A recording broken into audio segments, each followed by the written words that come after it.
Hey guys, Mr. Sands here, and welcome to the Sands Morning News. So, what do we have today? We have the Dred Scott case for our historical story of the day. And wait a second, what's that? Yes? Alright. Guys, right now I'm going to send this over to Leah over at the Supreme Court, where she is there hearing about the Dred Scott case. Good morning, everyone. This is Leah reporting for the Sands Morning News. I'm standing in front of the Supreme Court waiting for the results of the Dred Scott's case. Before we hear about the results, I'll tell you a bit about Dred Scott's backstory. Dred Scott was a slave. He was owned by Dr. Emerson. Emerson brought Scott to a free slave state.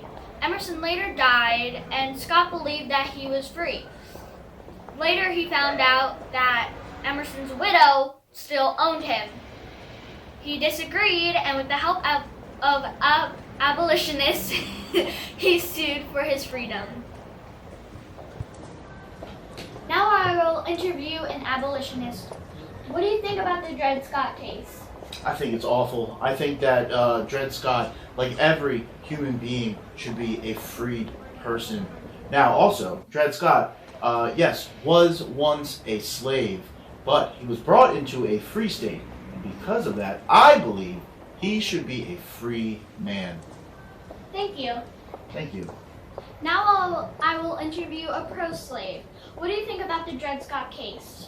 Well, I think that Dred Scott is still a slave. Slaves are property, and whether or not a person wants to bring their property across state lines into a free state, that property still belongs to the owner. Thank you. Thank you. Now, what? Okay. Now we have the results. The decision by the Supreme Court has been made. Dred Scott versus Sanford. The decision was that Dred Scott is not a free man, and that he is still considered property. African Americans are not considered citizens, and they have no right to sue. Well, there you have it on the Dred Scott case. Back to you, Mr. Sands. Well, there you have it, guys. The Dred Scott case, a very important case in American history where the Supreme Court used the Constitution to decide many things, things that Northerners were furious, right? Those anti-slave people in the North were furious because they felt that this decision really only supported the fact that slavery can actually spread anywhere in the United States. People can bring their property anywhere in the United States, whether a state liked it or approved it or not. And so because of that, is this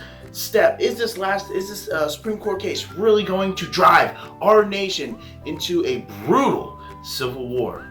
You'll have to find out, right? So, this week's Minute Mystery. All right, here we go. Before we talk about our Minute Mystery, I would like to thank Molly, Langston, Ellie, Leanne, Carly for their answers to the Minute Mystery this week. That was awesome to see you guys answering and send me those emails, guys. So, here we go. Minute Mystery. What is in the middle of April and the middle of March, but is not in the beginning of the month and not at the end of the month?